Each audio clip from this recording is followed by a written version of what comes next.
So I messed up a lot.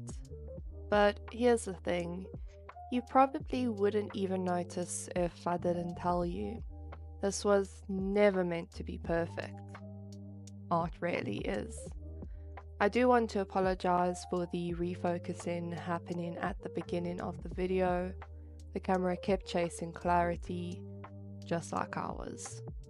Fumbling through the early stages of this drawing, trying to find something solid in the blur. It doesn't last, I promise. Just another mistake I learned from. So, in a strange way, it's kind of on brand for today's topic. I began this drawing without a plan. No grids, no guides, no obsessive measuring or mathematical proportions.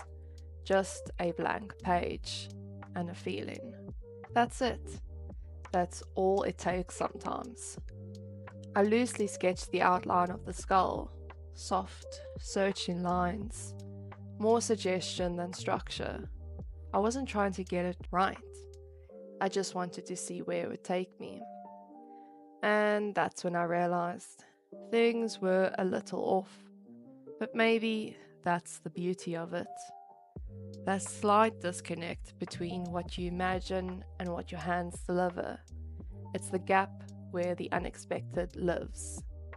I didn't measure, I only mapped things out loosely, like tracing smoke with a pencil.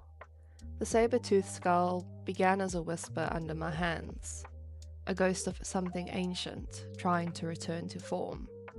And then, before the bones had even settled, I dove straight into shading.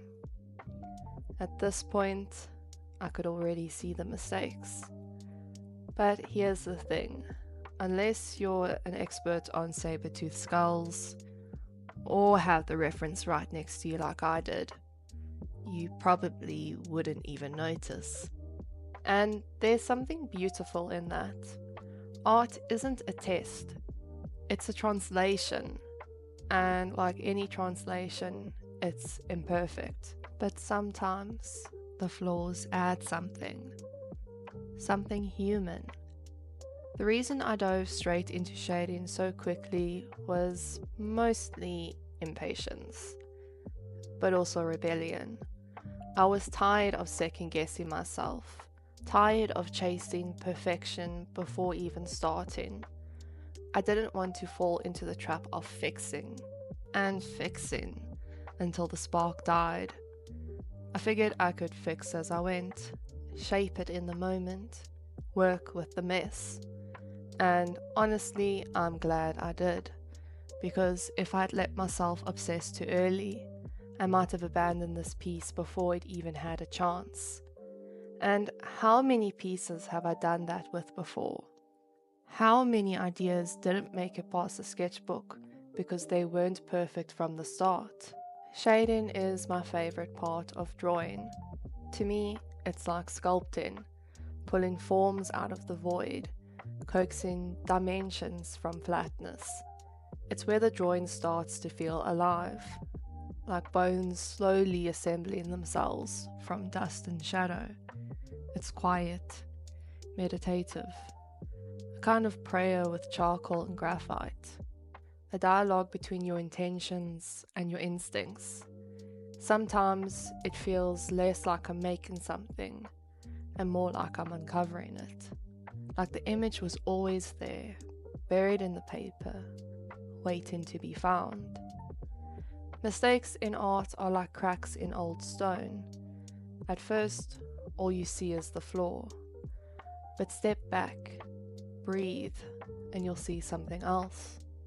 The story, trying to come to the surface. So I leaned into mine. Instead of scrapping the piece, I danced with it. Let the drawing lead me. Sometimes you don't fix the error, you fold it into the rhythm.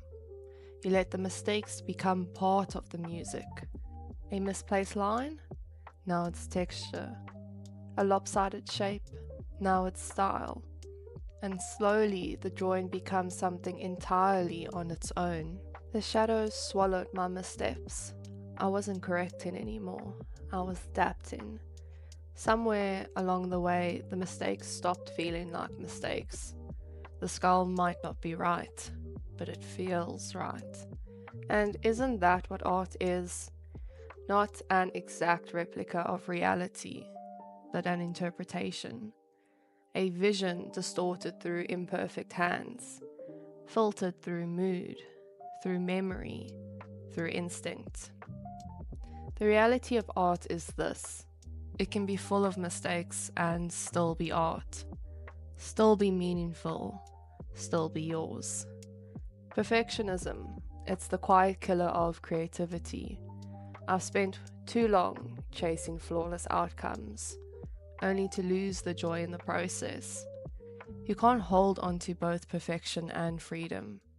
Eventually, you'll have to choose. I still see the mistakes. They're glaringly obvious to me, but they don't bother me like they used to. Because this piece isn't perfect, but it's honest, it's whole, and maybe it's better for the flaws that shaped it. And honestly, I think it turned out better this way. It feels more organic, like it has character, like it remembers its own making.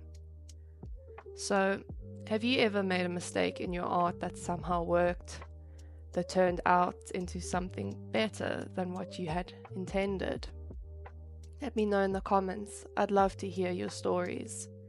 And if you enjoyed this, hit like, maybe subscribe. You can see the final piece on my Instagram page @ShadedSanch. But here it is, the final piece.